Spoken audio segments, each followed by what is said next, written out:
Audio Jungle.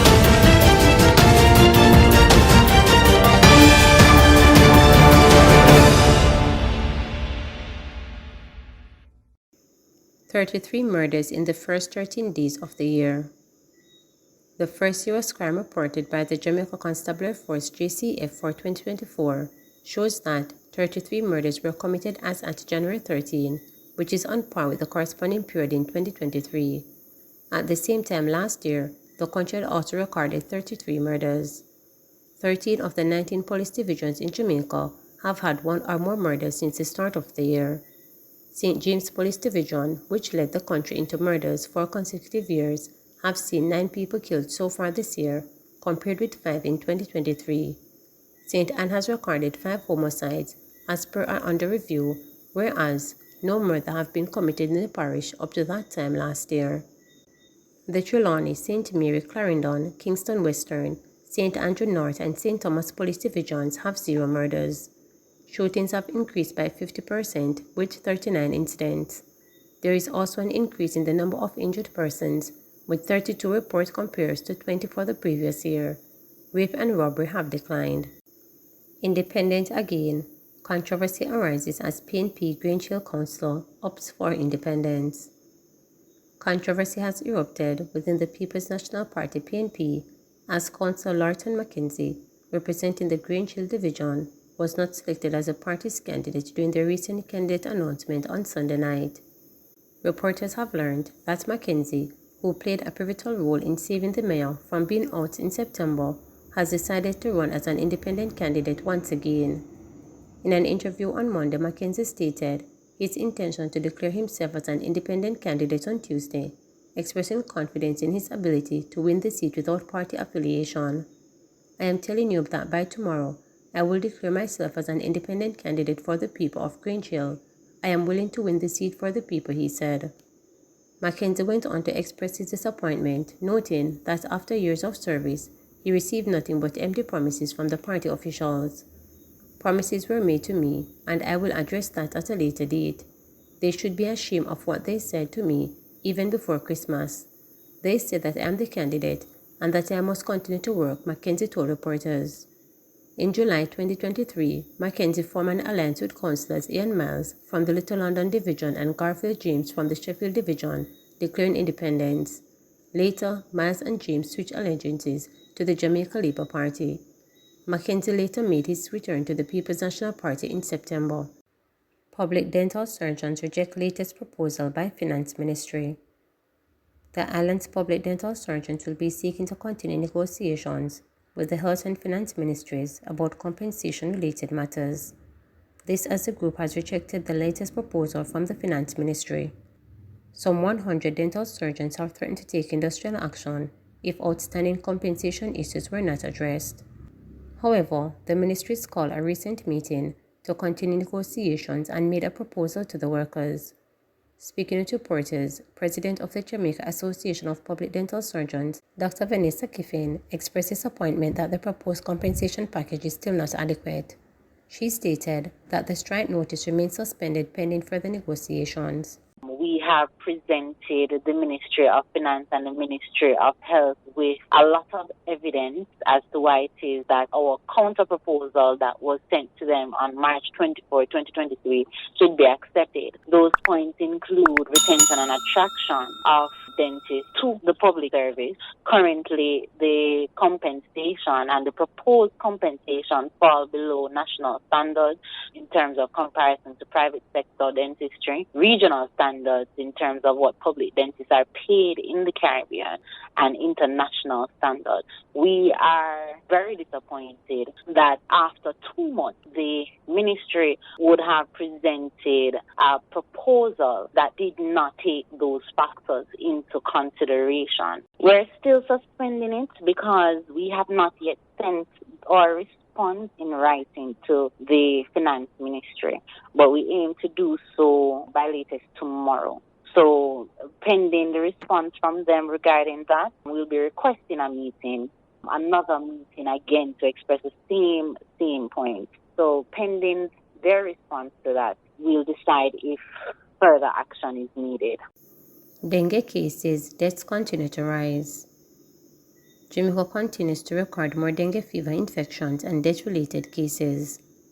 The Ministry of Health and Wellness indicated that the number of confirmed cases has climbed to 1,534 as at Thursday, January 11, 2024. While dengue serotypes 2, 3, and 4 have been identified among the population, dengue serotype 2 remains the dominant strain. At the same time, there have been a total of 19 dengue-related deaths, 13 classified as suspected, and 6 as confirmed. All parishes continue to observe dengue cases, with Kingston and St. Andrew reporting the highest number of cases, 1,499 for 2023-2024.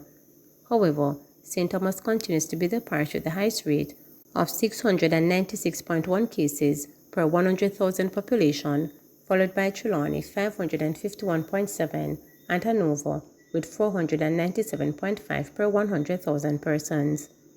The highest number of dengue cases continues to be observed in the 5 to 14 years old cohort at the rate of 885.3 cases per 100,000 population.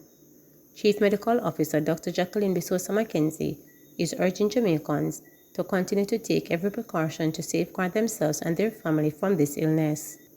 Persons are also asked to play their part in ensuring that the dengue cases are minimized by monitoring water storage containers from mosquito breeding, keeping surroundings free of debris, destroying or treating potential mosquito breeding sites, wearing protective clothing, and using a dish containing mosquito repellent, cautioned Bisosa Mackenzie. Members of the public are implored not to use aspirin, ibuprofen, or any of the medication or pain relievers known as non-steroidal anti-inflammatory drugs. These drugs, when used to treat the fever in dengue, have been known to increase the severity of the disease. On occasions, the illness can progress to severe dengue, which can result in organ failure as well as bleeding and severe fluid depletion that can lead to shock and death. Persons experiencing fever, vomiting, severe abdominal pain, bleeding under the skin, feeling very weak, or getting confused are to seek immediate medical attention. JTA President calls for more funding for special education.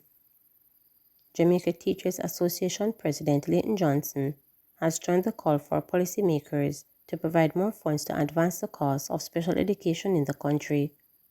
Johnson made the call while speaking at Church's Teachers College Conference on Special Education on Friday in Manchester. While commending the college for demonstrating leadership in highlighting the importance of special education as a key pillar of sector, Johnson acknowledged that more needs to be done. Against this background, Johnson highlighted that special education continues to be plagued by issues such as inaccessibility and a lack of trained teachers to adequately address the demographic. Our context is of such that there are students who require special education existing in the regular classroom. These students are unable to operate like the regular students, yet our teachers are being held to account for their performance. There is the need for greater access to special education centers, and there are still parishes in our country that do not have a special education facility, Johnson stated. There are still families who have to hide individuals and members of their families who suffer from some special education need and do not have the ability to fund or access same. There is a need for additional assessment centers to improve our country's ability to diagnose and provide prescriptions for treatment for our children. Additionally, more teachers are needed to acquire the requisite skills and competencies to participate in an assessment process with a view of reducing the wait time for more students, he added. Johnson charged that special education requires immediate attention for the Ministry of Education as he called on policymakers to make the requisite funds available to advance the matter. I join in the call for the policymakers to provide the required funding to advance the cause of special education. I urge our corporate partners to be a part of this noble cause.